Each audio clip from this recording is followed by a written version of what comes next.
अब देखिए, इस पूरी चाल को समझने के लिए ना हमें थोड़ा सा पीछे चलना होगा। 1990 के दशक में, वो दौर जब सोवियत यूनियन बिखर चुका था और रूस एक हारा हुआ, टूटा हुआ और कह सकते हैं कि एक अपमानित देश था। और इसी पूरी अराजकता के बीच से एक चेहरा उभरता है, बिल्कुल शांत, संयमित और एकदम ठंडे दिमाग वाला। केजीबी का एक पूर्व जासूस व्लादिमीर पुतिन।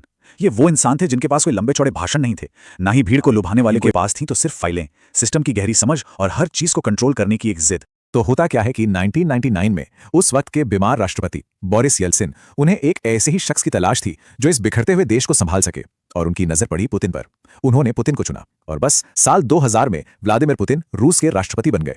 और कुर्सी पर बैठते ही उन्होंने सिर्फ रूस को नहीं बल्कि पूरी दुनिया को एक पैगाम दे दिया कि रूस अब और कमजोर नहीं रहेगा। सबसे पहला हथौड़ा चला ओलिगार्क्स पर। ये वो अरबपति थे जो खुद को सरकार से भी ऊपर समझने लगे थे। नतीजा, कुछ जेल गए, कुछ को देश छोड़ के भागना पड़ा और कुछ हमेशा के लिए खामोश हो गए।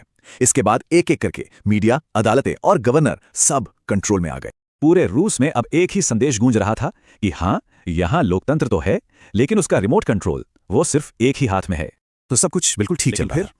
फिर वही 2008 की संवैधानिक दीवार सामने आकर खड़ी हो गई। कानून एकदम साफ था, लगातार तीसरी बार राष्ट्रपति नहीं बन सकते। पुतिन का वक्त मानो अब खत्म हो रहा था।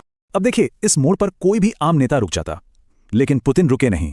उन्होंने सिस्टम को फिर से देखा और इस बार चली अपनी सबसे बड़ी चाल। उन्होंने अपने सबसे वफादार साथी को आगे कर दिया, दिमित्री मेदवेदेव।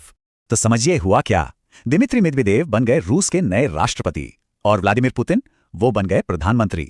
मतलब कागजों पर तो यही लग रहा था कि पुतिन ने सत्ता छोड़ दी है। लेकिन असली सवाल ये था ही नहीं कि कुर्सी पर कौन बैठा है। असली सवाल तो ये था कि सत्ता का असली केंद्र कहां है। जरा सोचिए, सेना किसके इशारे पर काम कर रही थी? खुफिया एजेंसियों की कमान असल में किसके हाथ में थी? देश का मीडिया किसकी भाषा बोल रहा था? इन हर सवाल का जवाब सिर्फ एक ही था, पुतिन। रूस में मजाक बहुत मशहूर हो गया था कि हमारे पास एक जार है और एक वारिस। मतलब राष्ट्रपति तो मेदवेदेव थे, लेकिन देश पुतिन ही चला रहे थे। फैसला पुतिन लेते थे और ऐलान मेदवेदेव करते थे। सीधी सी बात है, कुर्सी बदली थी, खिलाड़ी नहीं। और हाँ, इसी अदला बदली के बीच एक और काम हुआ, बिल्कुल खामोशी से। राष्ट्रपति का कार्यकाल 4 साल से बढ़ाकर 6 साल कर दिया गया। दुनिया को क्या बताया गया कि ये देश में स्थिरता लाने के लिए बहुत जरूरी है, और बस पुतिन ने अपने भविष्य का रास्ता पूरी तरह से साफ कर लिया था। 2012 में वो वापस राष्ट्रपति बने, लेकिन इस बार पूरे 6 साल के लिए। 2018 में वो फिर से जीते। सबको लगा कि शायद ये उनका आखिरी कार्यकाल होगा, लेकिन असली खेल तो अभी बाकी था। फिर आया साल 2020। पुतिन ने एक प्रस्ताव रखा कि संविधान में कुछ छोटे मोटे बदलाव करने हैं। और वो छोटा मोटा बदलाव असल में एक ग्रैंड रीसेट था। इस बदलाव ने क्या किया, इसने पुतिन के अब तक के सारे राष्ट्रपति कार्यकालों को तौर पर शून्य, मतलब 0 कर दिया। इसका मतलब क्या हुआ?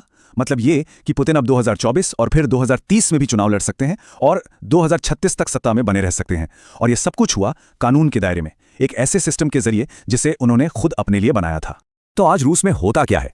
अरे, चुनाव होते हैं, वोट भी पड़ते हैं, लेकिन कोई भी मजबूत विपक्षी चेहरा अगर नजर आता है तो वो या तो जेल में होता है या देश के बाहर, या फिर उसे राजनीति के मैदान से ही बाहर कर दिया जाता है।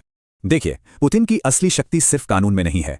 उनकी शक्ति है डर में, राष्ट्रवाद में, और एक कहानी में जो लगातार सुनाई जाती है कि रूस चारों तरफ से दुश्मनों से घिरा है। नेटो दुश्मन है, अमेरिका दुश्मन है, और ऐसे माहौल में जो भी सवाल उठाएगा वो गद्दार है। तो यही है पुतिन का प्रोटोकॉल। उन्होंने कभी खुद को तानाशाह नहीं कहा, नहीं, उन्होंने बस कानून को अपनी जरूरत के हिसाब से मोड़ लिया। कभी कुर्सी बदल ली तो कभी चेहरा, लेकिन एक चीज, सत्ता की कमान वो कभी अपने हाथ से नहीं छोड़ी। और यही है सत्ता का वो खेल जो 2 दशकों से भी ज्यादा से चल रहा है, बिना रुके और बिना गिरे।